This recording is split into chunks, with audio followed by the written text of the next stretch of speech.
The Church of the Good Shepherd, CGS Philippines, is a vision-driven church committed to manifest and apply the G12 core values. I am a true disciple. Christ-likeness and multiplying ministry. Caught by the vision. Understand, live, and transmit the vision. Committed to sell life. Evangelism, leadership development, and multiplication. Passionate spiritually. Devotional life, prayer and fasting, and holiness. Submission to authority. Love, honor, and respect my leaders. Commitment to time. Manage and invest my time for the kingdom. Lifelong relationship. Accountability and responsibility. I love equipping and training. Training is my happy hour. I am a leader of 12 disciples. I am born to multiply. Accomplishing church goal setting. I support, help, and fulfill the goals. I want to see my church grow. Pray, work, and invest. The importance of young people. I will prepare the next generation.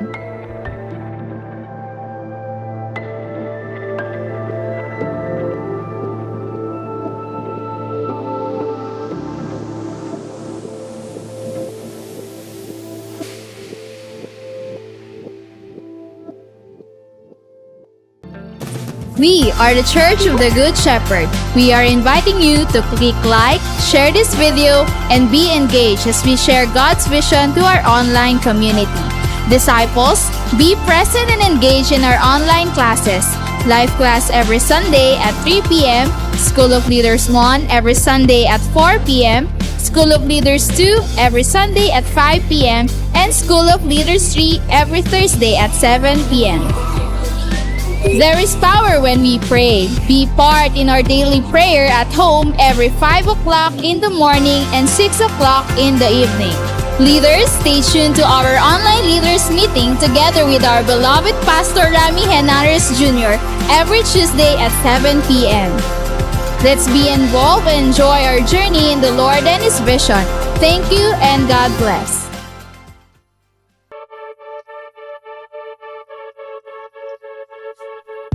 The Church of the Good Shepherd aims to make the vision of God manifest in the lives of people. People come not just to hear the Word of God, but at the same time train them as a disciple of the Lord Jesus Christ.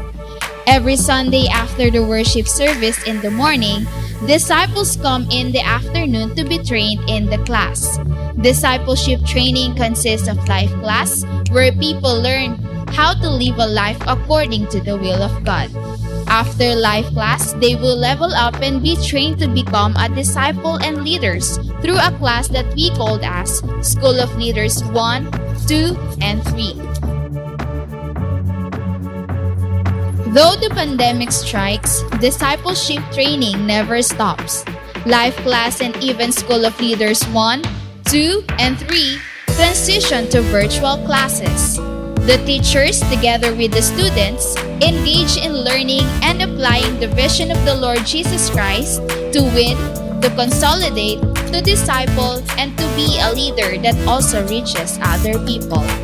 Truly, Christ Church and His disciples will continue to grow and mature despite of the pandemic that strikes the world, because we are the church and we have the vision.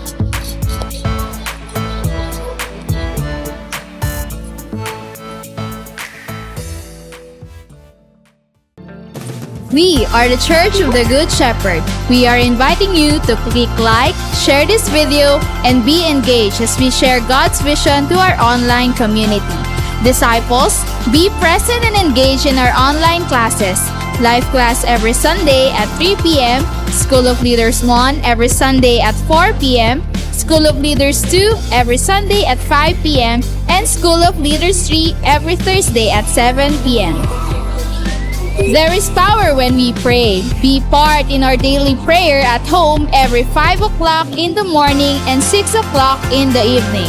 Leaders, stay tuned to our online leaders meeting together with our beloved Pastor Rami Henares Jr. every Tuesday at 7 p.m. Let's be involved and enjoy our journey in the Lord and His vision. Thank you and God bless.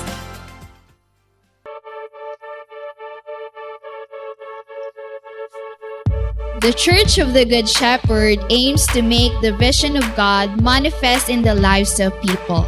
People come not just to hear the Word of God, but at the same time train them as a disciple of the Lord Jesus Christ. Every Sunday after the worship service in the morning, disciples come in the afternoon to be trained in the class. Discipleship training consists of life class, where people learn how to live a life according to the will of God. After life class, they will level up and be trained to become a disciple and leaders through a class that we called as School of Leaders 1, 2, and 3. Though the pandemic strikes, discipleship training never stops. Life class and even School of Leaders 1, 2, and 3 transition to virtual classes.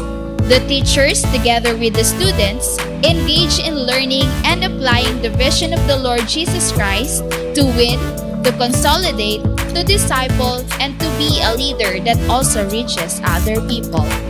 Truly, Christ Church and His disciples will continue to grow and mature despite of the pandemic that strikes the world, because we are the church and we have the vision.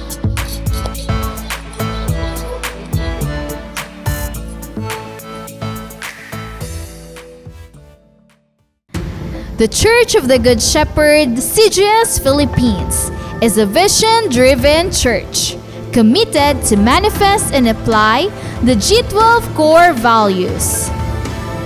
I am a true disciple, Christ-likeness and multiplying ministry. Caught by the vision. Understand, live, and transmit the vision. Committed to cell life, evangelism, leadership development, and multiplication. Passionate spiritually, devotional life, prayer and fasting, and holiness. Submission to authority, love, honor, and respect my leaders. Commitment to time, manage, and invest my time for the kingdom. Lifelong relationship, accountability, and responsibility.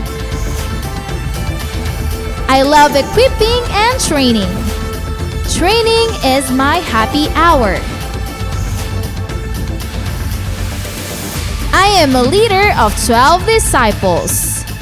I am born to multiply. Accomplishing church goal setting. I support, help, and fulfill the goals. I want to see my church grow. Pray, work, and invest. The importance of young people. I will prepare the next generation.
Magandang umaga muli sa ating lahat and welcome sa ating morning simbahay. Ating wini-welcome lahat nating mga leaders, pastors, mga primary natin, mga disciples natin. Lahat ng mga invites na first time nakasama natin ay welcome po sa atin. Mga cell group members po natin ay ating wini-welcome, mga nanay at tatay. Lahat ng mga pamilya nakasama ngayon sa ating morning simbahay. Welcome po Luzon, Visayas at Mindanao, saan man kayo nakareside. At wini-welcome natin ang ating mga kapatiran na nasa labas ng bansang Pilipinas. Ating wini-welcome sa iba't ibang bansa, ang ating mga kapatid na mananampalataya na kasama natin sa ating morning simbahay. Simulan natin ang lahat sa ating panalangin. Dakilang Diyos na makapangyarihan sa lahat, nagpapasalamat kami sa panibagong lakas at buhay na pinagkaloob mo sa amin. Maraming salamat sa iyong paglingap sa amin sa mga nakalipas na linggo at salamat Panginoon sa iyong protection, sa iyong provision at pagpipreserve sa buhay po namin. Salamat sa iyong presensya sa oras na ito. Even we are in online platform, but we believe you are unlimited God. At naabot mo, Panginoon, ang lahat ng mga anak mo, lahat ng mga tao na mayroong pagkauhaw sa iyong mga salita. I pray na makapagministeryo ang bawat isa sa amin, makapagbigay kami ng lubos na papuri sa iyo sa pamamagitan ng mga awitin at sa aming pakikinig ng iyong mga salita. Sa iyo po namin pinagkatiwala ang lahat sa dakilang pangalan ni Kristo Jesus. Amen and amen. Purihin ang Panginoon. Atin pong damhin ang awiting ito, sabayan po natin ang ating CGS Philippines worship team.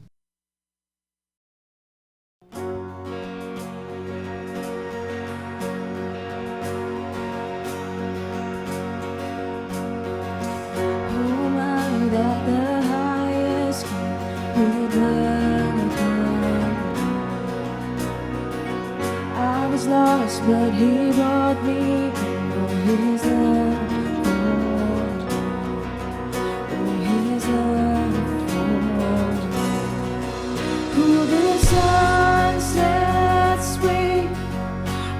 Sweet indeed, I'm a child of God. Yes, I am.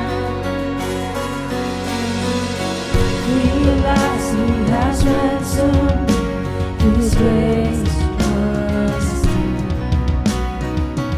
While I was a slave to sin, Jesus died for me.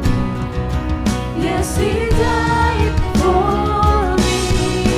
Who the Son sets free, oh, it's free indeed. I'm a child of God. Yes, I am. In my Father's house, there's a place for me. I'm a child of God, yes I am.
are for me, not against me. I am who you say I am. I am chosen, not forsaken. I am who you say I am. You are for me, not against me. I am who you say I am. Oh, I am who you say I am. Yes, I am who you say I am. Who the Son sets free, oh, it's free indeed. I'm a child of God. Yes, I am. In my Father's house, there's a place for me. I'm a child of God. Yes, I am.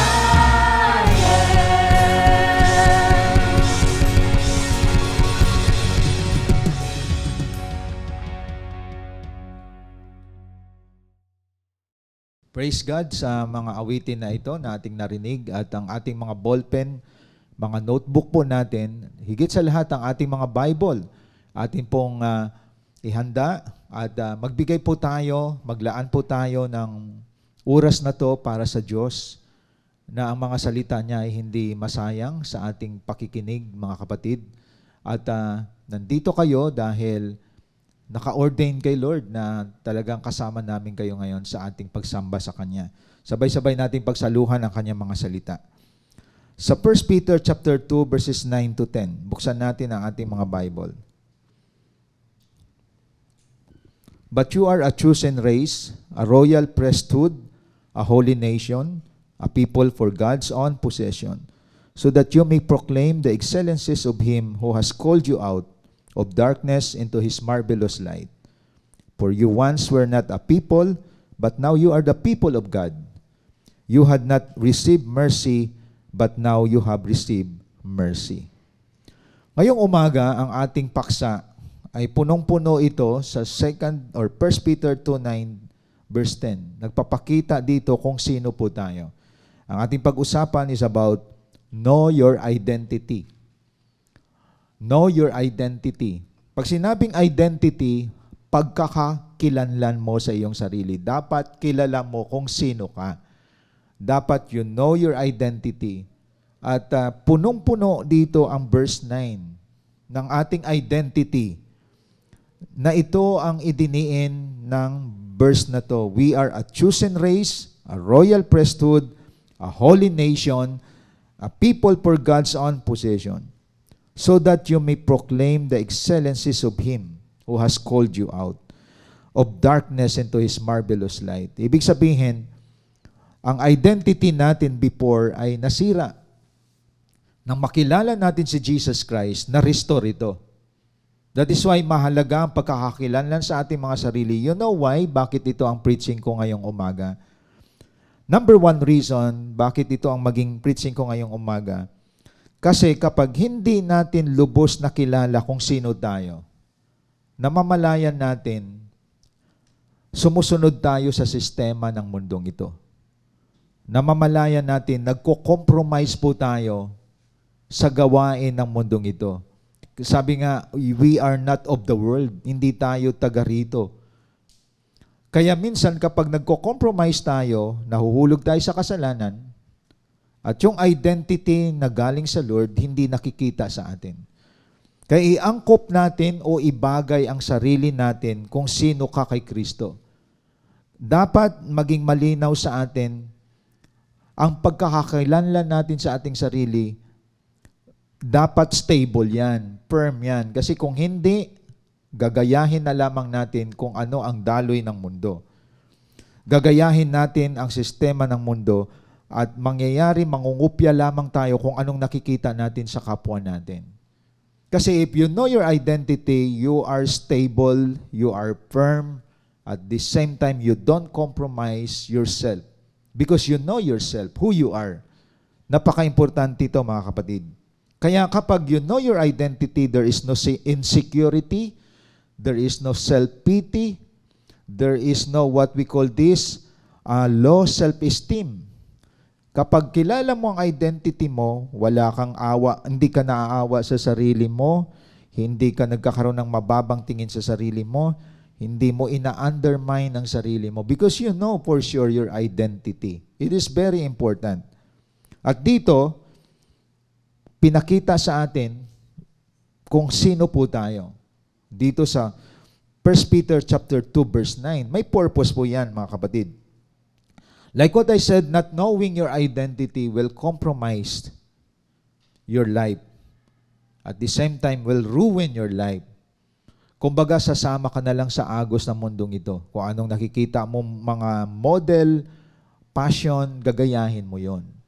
Kaya importante itong ating pag-usapan ngayong umaga. As disciple o leader or cell group member, importante na matatag ang pagkakakilala mo sa sarili mo. Kaya may problem kapag sinasabi mo, hinahanap ko pa ang sarili ko. Ibig sabihin, something is wrong.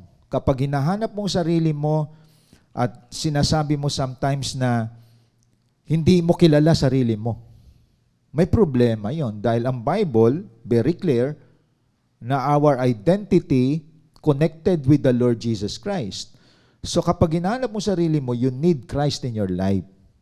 Importante ang pagkakakilanlan sa sarili para alam mo yung value mo, alam mo yung principle in life, alam mo yung priorities in life. May epekto yan. If you know your identity, you know your value. You know your priority. You know your, what we call this, your God, na you belong to God. And you know your principle in life. Importante yung tatlo. If you have a healthy identity with yourself, may epekto yung values mo, principles mo, and priorities. So, knowing your identity, number one, you are fearfully and wonderfully made by God. So, tandaan natin, ang pinaka-excellent, ang pinakamagaling na nilikha ng Diyos sa mundong ito ay ikaw.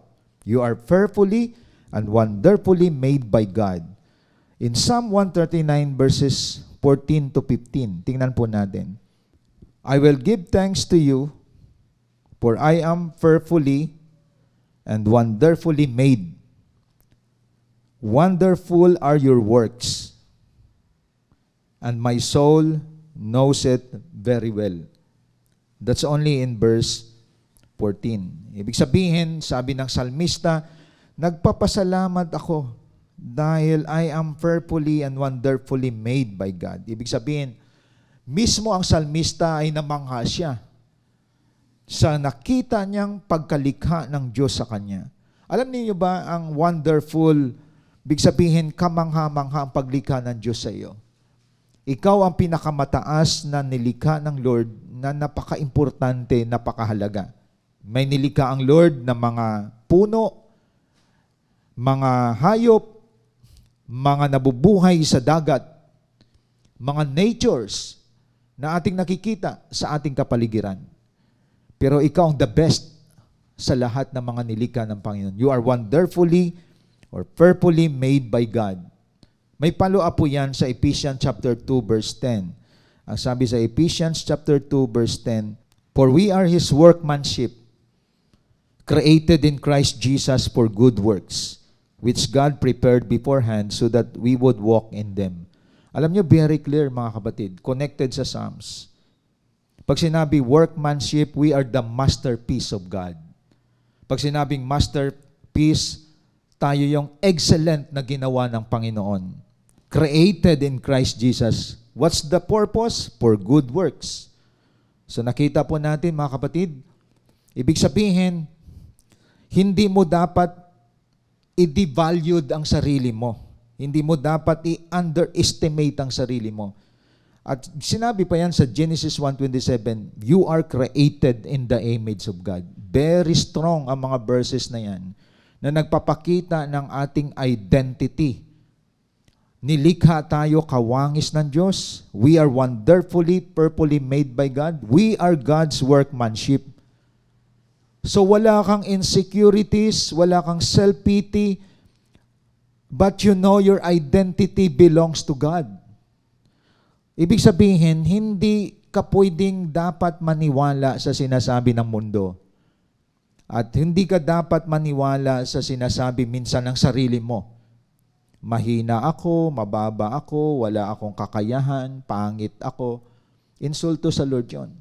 Kaya pag sinabi, perfectly, wonderfully made, pag minura ka ng kapwa mo, katumbas ng pagmura niya sa Diyos. Kaya nga, we respect one another. That's the lesson. Perfectly and wonderfully made by God tayo. Alam mo, naisip ko, sabi ko, ano yung perfectly, wonderfully made by God? Naisip ko, tao lang nakagawa ng airplane. Lumilipad sa kalawakan.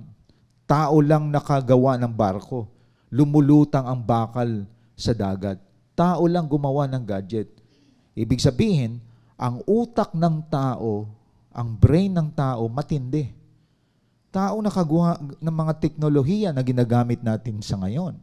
Hindi nagagawa ng aso yan, ang pusa, ng mga hayop. Tao lang. That is why sinabi dito, you are fearfully and wonderfully made by God. Saan galing yung brain cells natin, ng talino galing natin? Galing sa Lord. Kaya dapat may confidence ka, meron kang kumpiyansa sa sarili mo, na na-restore ang iyong identity with God. Dapat natatayuan mo kung kanino ka belong. You are belong to God, you are not belong to Satan. You are belong to God, you are not belong to the world. So ang identity mo, hindi nakikita sa asawa. Hindi nakikita sa trabaho mo. Hindi nakikita sa sinasabi ng mga kaibigan mo. Your identity found in the Lord Jesus Christ. You are restored. And alam mong pagkakakilanlan mo sa sarili mo, mga kapatid. Kaya may, like what I said, may epekto yan sa values mo, sa priority mo, at sa principle mo. Like for example, magbigay po ako ng example sa atin. Workmanship ka ng God, perfect ang paggagawa ni Lord sa iyo. Pagdating sa passion ng mundo, hindi ka na dapat sumasabay. Like for example, pag disciple ka, leader ka, hindi mo na kailangan ibilad yung pusod mo eh. Di ba? Kita natin ngayon, leader ka, ang pusod mo lumalabas. Bakit mo dinidisplay yung pusod mo? Pag ikaw naglilingkod kay Lord, ang journey mo iba. Kaya you are distinct. You are fearfully and wonderfully made by God. Ang iba nga may asawa na kung makashort matindi. No? Labas singit. Pinapakita mo pa yung hita mo. Di po ba? Alam nyo, hindi masama mag-enhance ng sarili, lalo na mga babae. Hindi masamang maglagay ka ng pintura sa mukha mo, sa bibig mo. Hindi masama yon kasi dinidevelop mo sarili mo. Kaya lang, huwag sumobra. Lalo na marami ngayon, minamaster yung kilay nila, binabawasan, dinadagdagan. Ang iba sumobra, naging avatar eh. Di ba? So hindi, kaya nga, fearfully made ka na, kapatid. Lalo kang naging fearful tuloy. Para kang, alien? Di po ba? Okay mag-enhance. Huwag sumobra. Ang masama, sumobra na kilay mo, naging avatar na, wala ka pang devotion. Wala ka pang morning prayer. Wala. Like what I said, hindi masama ang mag-enhance. No? Pinturahan mo yung mukha mo, hindi masama yan. Hindi masama yan, kapatid. Para maging look attractive ka. Ang masama, hindi ka na nagpipray, naubos ng oras mo dyan sa pagpaayos ng sarili mo. Hindi ka na nagsisell group. Ang masama ngayon, marami concern sa sarili nila pag-develop. Punta ka ngayon sa mall. Maraming lugar sa mall na puro mga parlor. Marami talaga pinapaayos nilang kanilang mga sarili, mukha nila. No? Pinapaayos nila yan. Gumagasto sila ng malaki. In order to be accepted with the world. Pero listen to this. You are attractive because of the Lord Jesus Christ. You are attractive because of your ministry in the Lord. Dapat hindi tayo nagpapa-impress sa tao. dapat nagpapa-impress tayo sa mata ng Diyos kung tama bang ginagawa natin. That is why we have only one person, divine one, to please, and that is our God.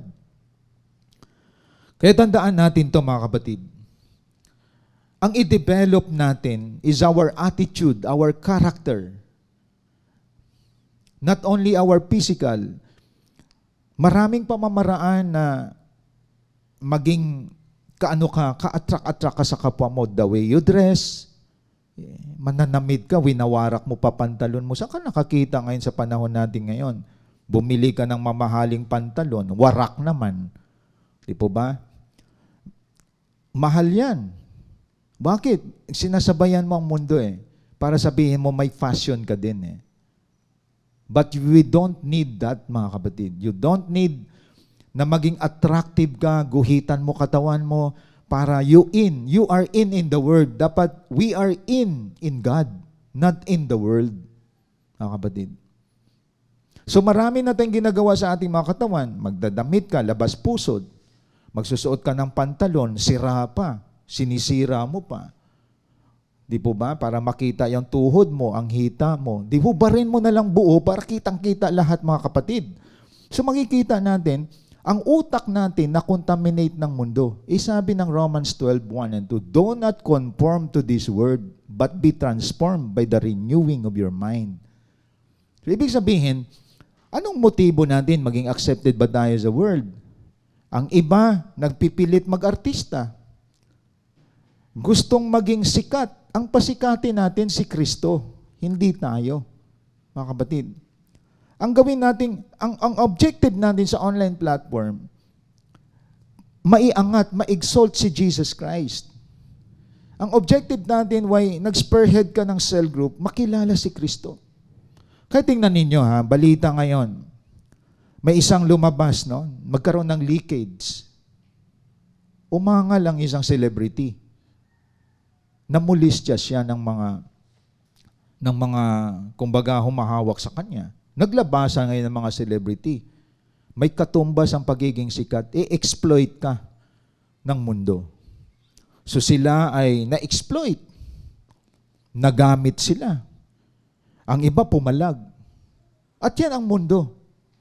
Ini-exploit ka, may katumbas yan. Di ba? Na-abuse ang kanilang buhay. Pero ang katumbas, para sikat ka. Sa mga tao na nakakilala kay Lord, huwag niyo sabayan ang mundo kasi sisirain kayo ng mundo. You don't need to be like a celebrity. Because our aim here is to exalt Christ, not to exalt you, not na maging famous ka. Hindi kailangan maging sikat ka, kilala ka, pero sira naman ang buhay mo. Di ba? Kaimportante sa discipleship, always remember this. Isa lang ang itataas ko dito, si Jesus Christ. Isang pasisikatin ko dito si Jesus Christ. Yang iba kasi gusto pa sumikat Gusto pa makita sa spotlight. Di ba? Makita sa spotlight, lalo na mga babae. Bakit kailangan i-expose nyo ang inyong mga hita dyan sa Facebook? Iba may asawa na. Bakit kailangan yung sumayaw ng masagwa? Di ba? Bakit kailangan ipakita ninyo ang dibdib ninyo? Mga kapatid, para lang kayo makilala.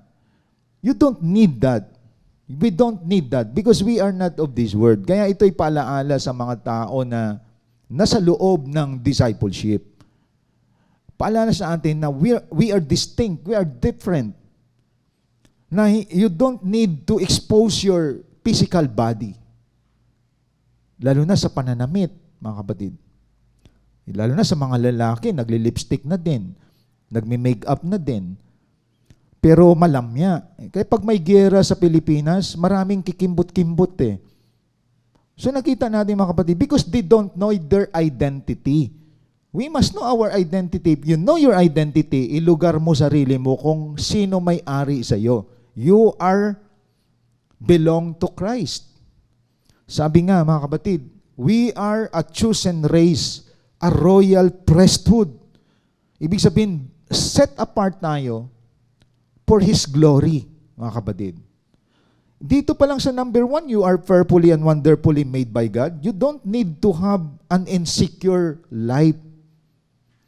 Magaling ka, mahusay ka, nilikha ka ng Diyos. Perfect. Walang ibawa sa iyo. Anumang kulay ng skin mo, the best yan. Attractive yan. And you know, listen to this. Alam mo bang nagpapa-attract sa iyo? Your connection with God. Hindi mo alam, marami na impress sa iyo. Marami nag-a-admire sa iyo. Ako, ang laki ng admiration ko sa mga babae at lalaki kapag nakita ko na they are fully committed, surrendered their life to God. Well, ni isang artista wala akong ina-admire. Ang ina-admire ko talaga pag may nakita ako, grabe ang paglilingkod nito kay Lord. Dapat ganon, mga kapatid. Biro mo nag-admire ka ng singer, ng artista, hindi naman maka-Diyos. Di ba? Kinakalaban ng Diyos. Tapos ikaw, mananampalataya, ina-admire mo yung ganong klaseng mga tao. Di po ba? Dapat, nabago pati mindset mo. For me, ang admiration ko, may nakikita akong isang tao, very attractive sa akin yan. Lalaki man o babae, pero kita mo yung buong buhay binuhos niya sa pagsiserve kay Lord. Kahit may pagsubok ang buhay niya, may problema buhay niya, kikita mo, fully committed ang life niya kay Lord. No? Kaya tandaan natin, mga kapatid, hindi totoo na kilay is life. Jesus is the way, the truth, and the life. Si Christ ang life, hindi yung kilay natin, mga kapatid. Sino nagturo sa inyo yon? Iba coffee is life daw.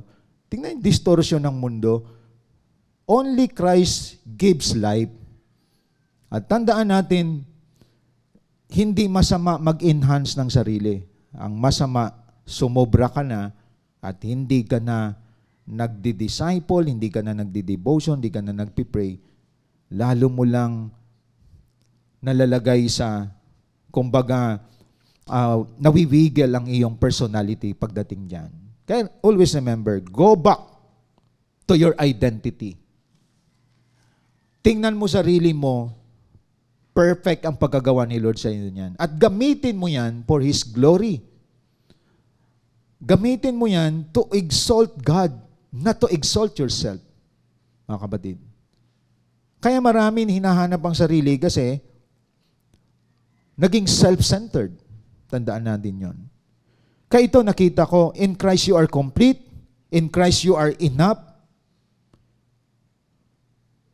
in Christ you are what we call royal priesthood, a chosen race. Ibig sabihin, pinili ka na lahi ng Diyos. Ikaw ay royal priesthood. Pag sinabi royal priesthood, ibinukod ka niya. Mga kapatid, no? Pinili ka niya na isa sa mga mamumuno at mangunguna sa mga taong kailangan ng Diyos. Kaya dito mapapansin natin, this is very important tong ating paksa. Because if you don't know your identity, may confusion ka kung sino ka. At hahanapin mo yan sa barkada, hanapin mo yan sa asawa, hanapin mo yan. Ang iba may jowa, magjojowa ka na rin. Kasi you don't know your identity. You have insecurities in life. Ang identity mo minsan, magkamit na maraming pera, magkaroon ng bahay at lupa, because you don't know your identity. Tandaan natin, your identity, you are belong to Christ. Walang anumang bagay sa mundong ito na makapagbigay ng value sa iyo. Kaya nga tandaan natin, you know your value. Alam mo yung value mo belong to Christ. Ang halaga mo. That is why, hindi mo kinokopya ang mundo, mga kapatid. Number 2, by knowing your identity, you must know na you are an ambassador for Christ.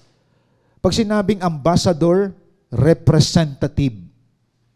You represent heaven. Nire-represent mo yung langit.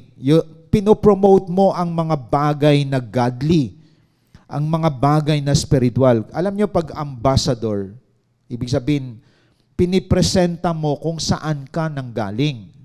Originally. At na-restore tayo through the Lord Jesus Christ, you are representing heaven. You are representing peace. You are representing love. That is why we win souls and make disciples, because we represent that na totoong may langit. Na totoong may tagapagligtas si Kristo Jesus. That is why, sabi sa 2 Corinthians 5:20, tingnan po natin mga kapatid. 2 Corinthians chapter 5, verse 20. Therefore, we are ambassadors for Christ, as though God were making an appeal through us. We beg you on behalf of Christ, be reconciled to God. Alam niyo ba ang context nito sa taas? Ministry of reconciliation. So if you are an ambassador, you are doing ministry of reconciliation. Why reconciliation? Lahat ng tao na namumuhay sa kasalanan, kaaway ng Diyos. Lahat ng taong sumusuway sa salita ng Diyos, kaaway niya. Ngayon, ikaw ang ambassador, reconcile people to God. Kaya nga tinuturuan natin ang lahat, kahit sarili natin, na-realize natin pag nagkasala tayo, we need forgiveness from God. At nagre-reach out tayo ng mga tao nasa kadiliman, nabulag sa katotohanan, na willing silang mabuksan. Nire-reconcile natin sila sa Panginoon. Why? Because your rule here on earth is an ambassador of the Lord Jesus Christ. You are representative of heaven. And congratulations sa maraming nadala kay Lord. Marami na bago buhay, marami ang na-disciple. You are doing your rule as an ambassador of Christ. Hindi tayo ambassador ng impyerno. Ambassador tayo ni Jesus Christ, mga kapatid. Ang tao nagbabalik loob siya sa Lord kasi ginamit ka to reconcile people to God. We are doing ministry of reconciliation. That is in verse 18. Verse 19. Kaya pagdating sa verse 20, therefore, we are ambassadors for Christ. Kaya ang tao ngayon, nire-reconcile natin kay Jesus Christ. Kaya tandaan natin yon, mga kapatid. We promote peace. We promote love. Ibig sabihin, ang isang disciple, isang leader, isang naglilingkod sa Lord, nakakilala sa Panginoon. Ang tao, binabalik natin kay Jesus Christ. Kasi kapag walang connection ang tao kay Kristo Jesus, collapse yan. Sira ang finances. Sira pamilya. Hindi pa reconcile buhay kay Christ. Kaya, package yan. Bakit malagang reconciliation? Kapag okay kasing connection mo kay Jesus Christ, you know how to face any problems in life. You have the peace of mind. At ang anything na nasisira, nare-restore. Halimbawa, magka-problema ka sa company mo, sa trabaho mo, sa negosyo mo, re-restore ni Lord yun kasi na-restore ka sa Kanya, na-reconcile ka. Nagka-problema ka sa iyong pamilya, re-restore ng Lord yan. Nagka-problema ka sa iyong mga leader, disciples, ibabalik ni Lord yan because you humble yourself before God. So God is not a destroyer. Restorer ang Lord. Kaya nga namatay si Kristo to reconcile man and God. Kaya nga ang Lord nang pinako sa cross, di ba?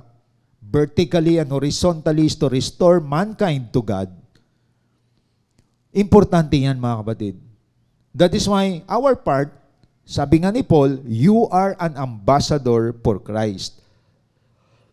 Kaya we promote heaven. Pinopromote natin ang langit. Pinopromote natin ang salvation. Pinopromote natin ang kapayapaan.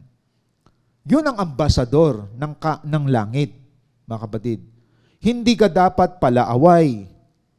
Hindi ka dapat, biro mo, ambassador ka, lasinggero ka, nagda-drugs ka. Hindi pwede yan. Ambassador ka pero ninineglect mo ang gawain ni Lord. Hindi po pwede yan. Ibig sabihin, ambassador ka pero taliwas ang buhay mo sa sinasabi ng salita ng Diyos. Mga kapatid. Kaya nga walang Kristiyanong sakang eh. 'Di ba? Ang sakang 50% sa word, 50% sa heaven kay Lord. Ibig sabihin straightforward ka. You belong to God, you belong to heaven, you belong to Christ. Ibig sabihin representative of heaven ka. Langit ang pinipresent mo, hindi mundo. Kaya nga, mahalaga ang value mo, like what I said, ang value mo kapatid, you have a ministry. Ang value mo, you have souls na nasave. Kaya ang lilinawin ko sa atin dito ganito, what really is your value in life? Your value in life is what you do now. Nangangalaga ka ng mga tao, nagdi-disciple ka, nagpipray ka na mailapit ang mga tao sa Panginoon. That is your value. That is what we call eternal value. Ang iba kasi temporary value eh. Masaya pag bago gadget. Temporary yan. Masaya kapag nakuha niya ang gusto niya, napangasawa niya yung lalaki o babaeng na gusto niya. Pero balang araw yan, magkakaproblema din.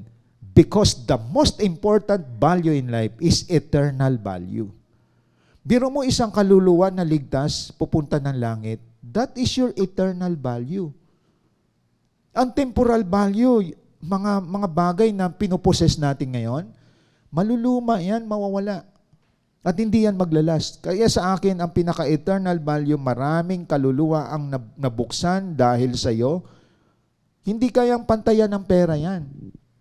Hindi kayang pantayan ng anumang bagay yan sa mundo. Biro mo, nakadevelop ka ng maraming leaders, nakadevelop ka ng maraming disciples. Matindi yung pagtingin mo sa sarili mo ngayon na you are created in the image of God and that is the purpose why you live here on earth. Bakit ka nabubuhay sa mundong ito? Hindi para kumain, magpasikat, di ba? Hindi para maging tanyag, hindi. Nandito ka sa mundong ito because you know your identity to do the mission given to you by God. You are an extension of God. You are an ambassador of the Lord Jesus Christ. Kaya yung ginagawa ng iba ngayon na hanggang ngayon ginagawa talaga nila na lalo pa sila nag-grow, they know their value. They know their identity. Nandito ako to serve God, to multiply, to be more fruitful. Maraming mga souls ang mailagay ko sa isang transformed life, mabago buhay, makarating sa langit. Ang iba dito, marami ang napunta sa impyerno dahil ikaw din ang may kagagawan. Because they don't know about themselves. Ang iba naruruin ang buhay nila because they don't know their identity. Iba nga, hindi nila alam hanggang ngayon kung lalaki sila o babae. May identity crisis. Di mo ba? So, if you know your identity in Christ, like what I said, napaka-stable ng takbo ng buhay mo. You don't conform to this system of this world. Hindi ka sumasabay sa passion na ikakasira ng pagiging pagiging transformed person. Di po ba? You know your priority. Your priority is God. Your priority is ministry. Kaya nga, sira ang identity mo kapag iba priority mo. Biro mo, umaayon ka sa world, umaayon ka sa sistema ng mundo, at the same time, sumusunod ka sa maling dikta ng sarili mo. Pero hindi ka sumusunod sa sinasabi ng salita ng Diyos. Simple lang, if I know my identity, single-minded ka. I am ambassador of Christ. I represent Christ. I represent heaven. At inaangkop mo ang value mo, pagkatao mo, sa identity mo. Diba? You live a holy life, a godly life. You live pleasing to God. Yun, because you know your identity. Di po ba? Biro mo 50% kapag Sunday kay Lord. Tapos mamaya kay Satanas ka na naman sa gabi. Because you don't know your identity in life. But if you know your identity in life, walang pwedeng i-compromise ka. Kilala mo sarili mo anak ako ng Diyos. Inalis na ako ng Diyos sa dilim, nasa liwanag na ako. Kaya kumikilos ka ayon sa identity mo. Binago na ako ng Panginoon. Hindi ako dapat nagpo-promote ng pagkamuhi, pagkagalit, kundi pagmamahal. Because I belong to Christ. You know your identity. I am an ambassador of Christ. Kilala mo sarili mo Hindi ka half-hearted. Hindi ka hunyango. Di ba ang hunyango? Parang ang hunyango, pag dumikit sa isang puno na kulay green, parang ganun din siya. So, hindi tayo hunyango, mga kapatid. Na kung saan kapag mundo ka, Nagpakawala ka tala ng sarili mo. Pagkasama mo taga-mundo ka din. Pagkasama mo mga maka-Diyos ka din. Hindi ganon. Hindi ka nagko-compromise. You know yourself, you know your identity, you know where you belong. I am a disciple of Christ. I am an ambassador of Christ. At ginagawa mo, single-minded, one focus. Yun lamang ang ginagawa mo, ayon sa identity mo. I belong to God, not to darkness. Kaya nagagawa mo mga bagay na will-pleasing kay Lord at hindi mahirap ang buhay. Kung minsan ginagawa mo gawain ni Satanas, gawain ng mundo, gawain ng Diyos, hirap nun. Hindi mo kilala sarili mo, minsan maka-Diyos ka, minsan maka-mundo ka, minsan maka-impyerno ka din. Because you don't know yourself, you don't know who belongs to you. Kaya, like what I said, balik mo yung Bible, sa Bible. Very clear, you are a representative of the Lord Jesus Christ. Wala na ang idagdag yan. Kaya pag nagkapamilya ka, nag-asawa ka, dala-dala mo yan. Pamilya mo, dadalhin mo sila kay Christ. Hindi mo dinadala sa pera. Hindi mo dinadala sa material things. Dinadala mo sila sa spiritual things. Ayon. Napakahalaga nun, mga kapatid. Number 3, tandaan natin, you are God's own possession. Ibig sabihin, hindi ka pagmamay-ari ni Satanas. Pagmamay-ari ka ng Diyos. Very clear po yan sa 1 Peter chapter 2 verse 9. Balikan po natin yung pinaka-main text natin. Sinabi dito, you are a chosen race, a royal priesthood, a holy nation. Ang kinuha ko dito, a people for God's own possession. Alam niyo ba yung ibig sabihin, God's own possession?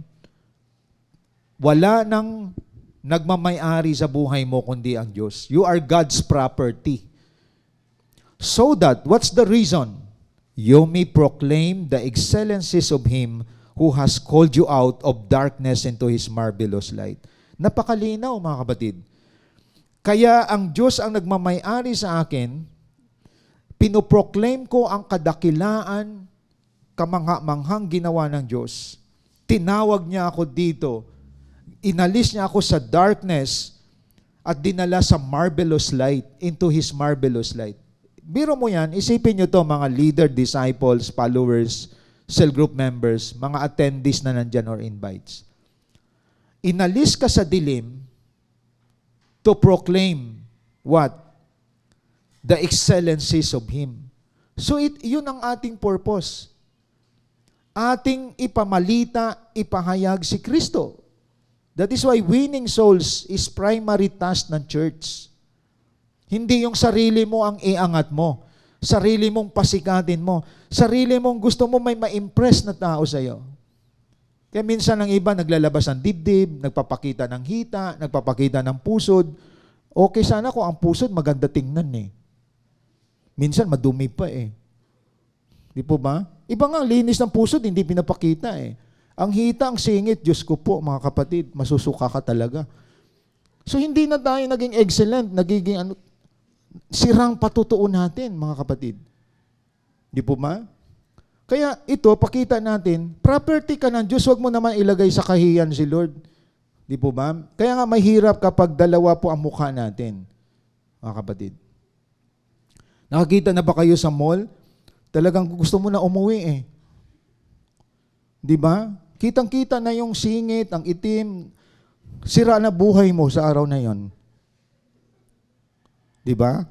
Dapat, anak ako ng Diyos, pag-aari ako ng Diyos, dapat representative ako ng heaven. Nakikita ako na ako ay may confidence, not because of my skin. May confidence ako because I belong to the Lord Jesus Christ. Wala akong insecurity. Hindi ko i-compare yung mukha ko sa iba. Yung ilong ko sa iba. Proud ako dapat sa sarili ko.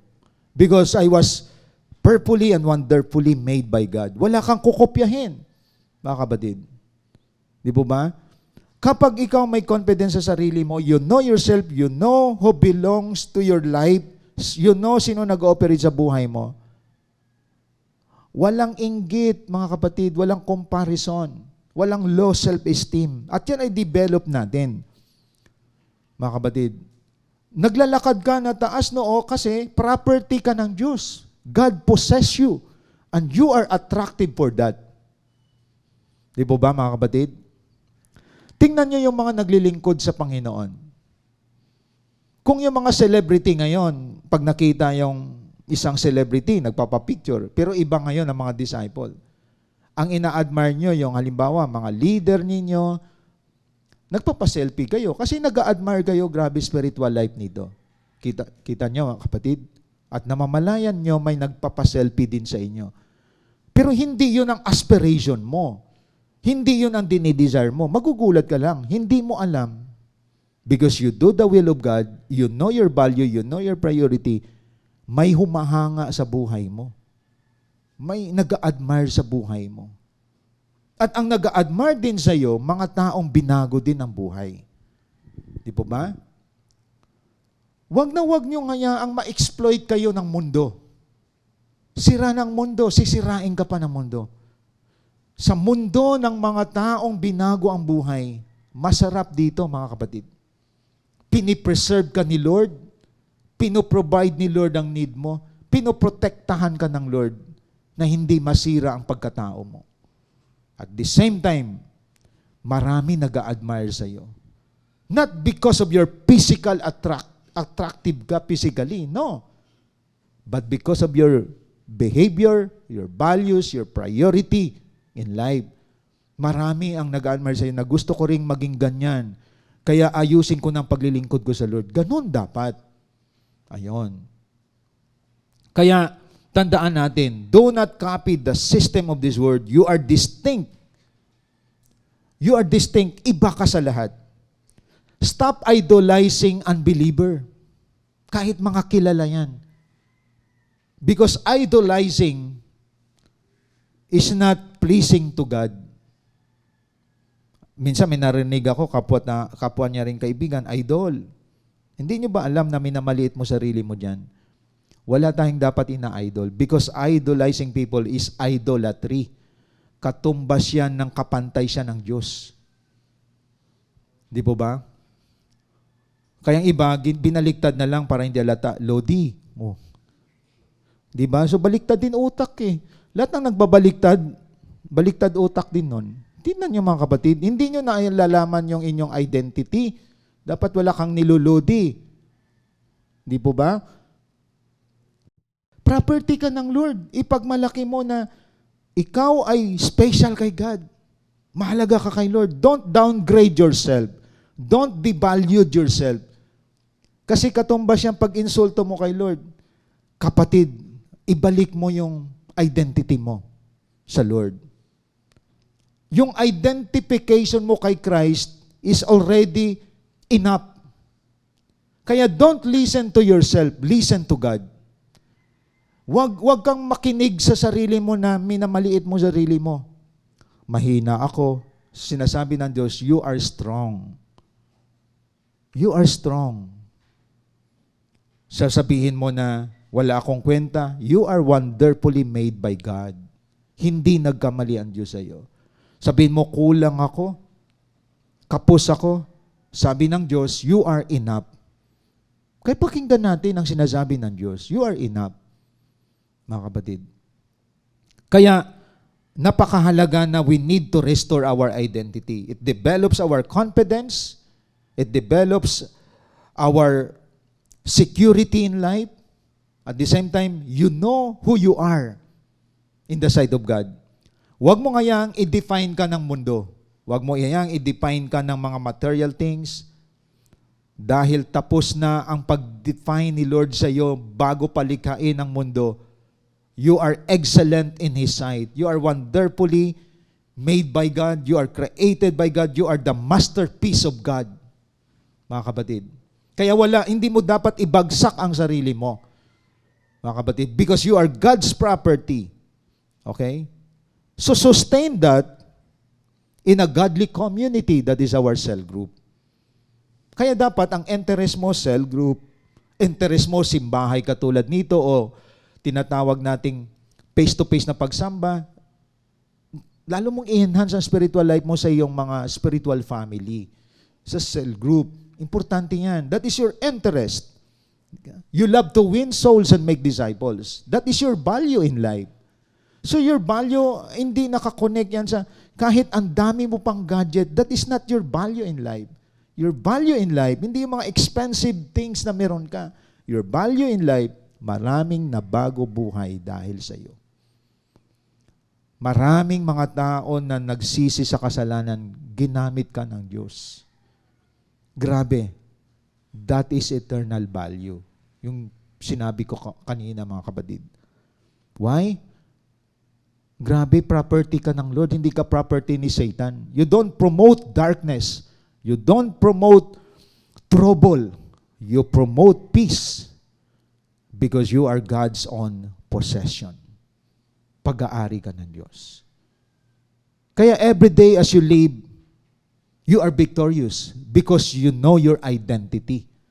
Ilugar mo sarili mo kung sino ka. At dapat sa umagang ito makita nyo, wala kayong dapat i-confuse.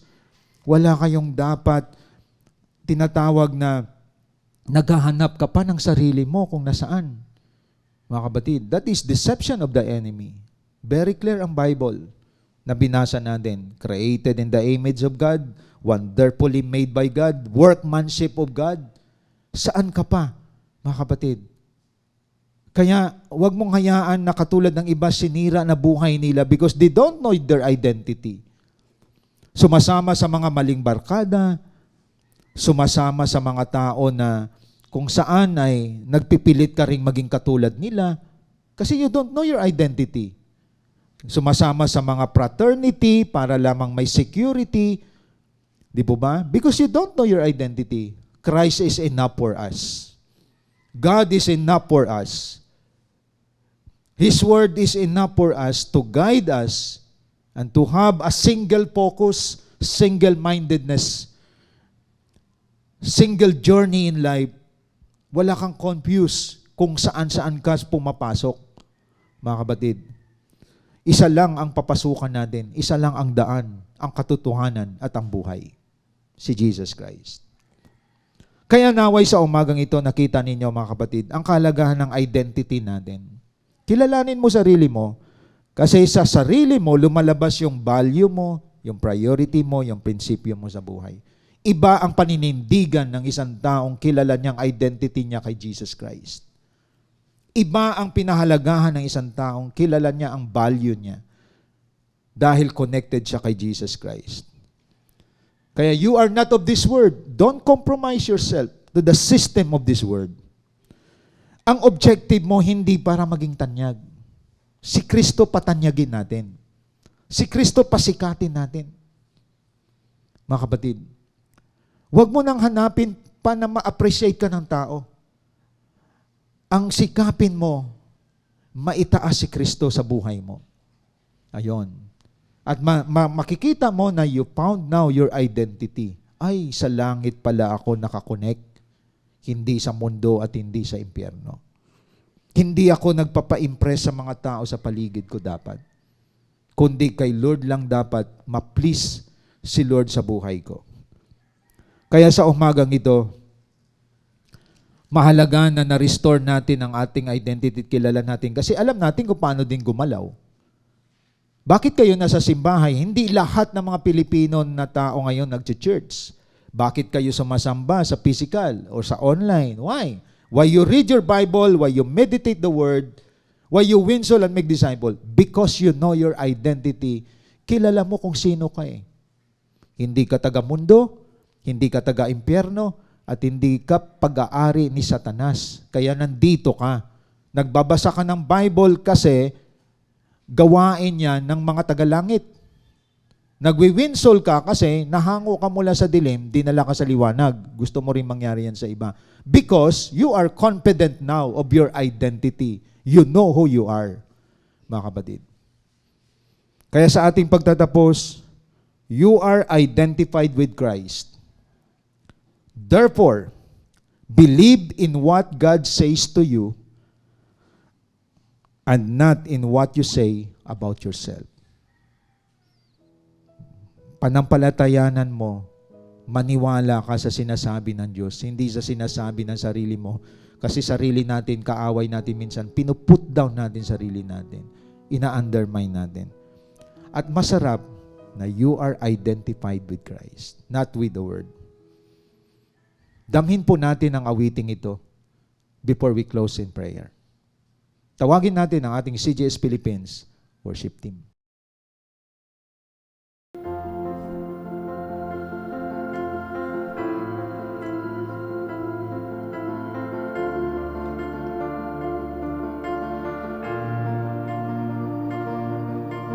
I keep fighting voices in my mind that say I'm not enough.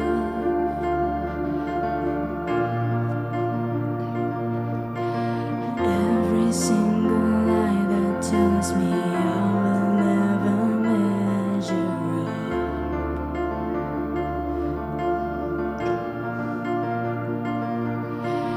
Am I more than just the sum of every high and every low?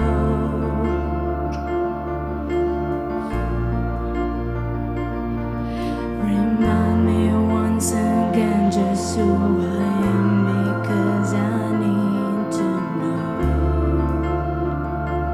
Ooh, you say I am loved when I can feel a thing.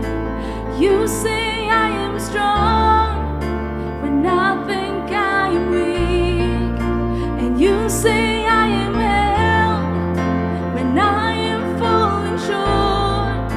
And when I don't belong, oh, you say I am yours. And I believe, oh, I believe what you say of me. I believe the only thing that matters now is everything you think of me.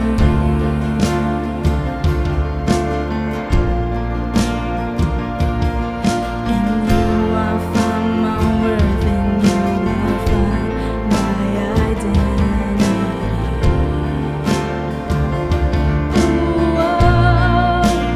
You say I am loved when I can feel a thing. You say I am strong when I think I am weak. You say I am held when I am falling short. And when I don't belong, oh, you say I am yours. And I believe, oh, I believe what you say of me. I believe.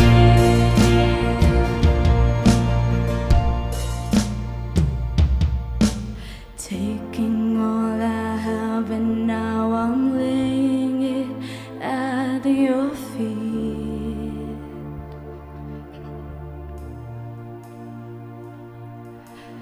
You have every failure, God. You have every victory. Ooh, you say I am loved when I can feel a thing. You say I am strong when I think I am weak. And you say I am held when I am falling short. And when I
Let us pray. Dakilang Diyos na makapangyarihan sa lahat, maraming salamat, Panginoon, dahil nire-restore mo ang pagkakakilanlan namin sa aming sarili. We don't belong to this world. We don't belong to hell. We belong to Christ. We are God's masterpiece. We are fearfully and wonderfully made by God. Wala kaming dapat ika-insecure. Wala kaming ika-inggit. We don't need to compete with other people because we know ourselves. We are identified with Christ. I pray, O God, burahin mo ang mga may identity crisis. Mga tao na di seek approval for someone. Sa iyong harapan, we are enough. Sa iyong harapan, we have strength because of Christ in us. I pray, O God, as we go on sa aming journey in discipleship, in leadership, alam namin, Panginoon, ang galawan, ang lingwahe namin, ang kilos namin mula sa langit. Kasi identified kami with Christ. Salamat, we are a chosen race, a holy nation, a royal priesthood, God's own possession. Thank you so much for that, O God. And I pray makita ito sa buhay ng mga anak mo, Panginoon, na we don't copy, imitate the system of this world, but we are distinct and different in our values, in our actuation, in our priorities, because we are all identified in Christ. Bless all of us today, O God, in the name of the Father, the Son, Jesus Christ, and the Holy Spirit. Amen and amen. Thank you and God bless po sa ating lahat.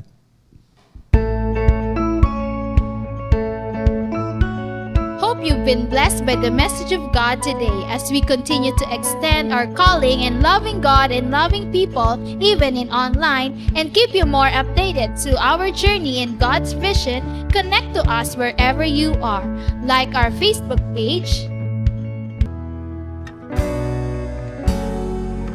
Follow us on our Instagram account.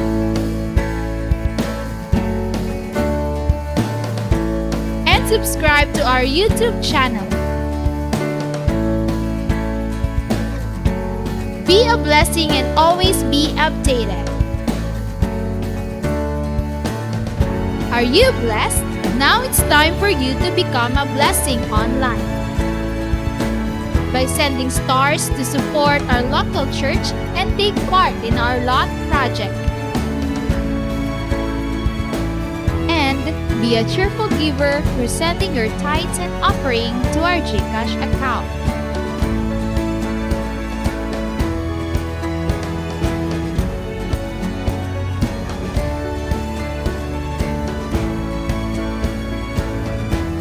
See you on our next online worship. Thank you and God bless.